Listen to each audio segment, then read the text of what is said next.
اليوم بعجينه وحده غنحضروا 4 الاشكال ديال الغريبه معلكه كتجي كتحمق. اول حاجه غادي ناخذ نص كيلو كاوكاو محمر مطحون، 100 غرام سكر كلاصي، ساشي واحد كبير ديال الخمارات الحلوه ديال فئه 15 غرام. نخلط النواشف، عاد نضيف 3 البيضات، 2 معلقات الزبده ومعلقه ديال العسل اولا مربى. صافي نخلط هاد المقادير كلها، نغطيها ونديها تبرد في الثلاجه واحد ربع ساعه.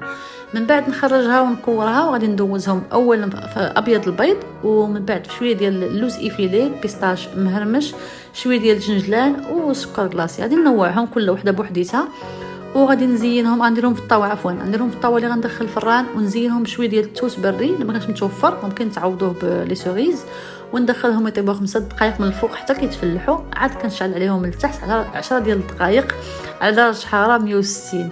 وهذا هو الشكل النهائي ديالهم، كيجيو رائعين مشقين معلكين. جربوهم بالصحه والراحه.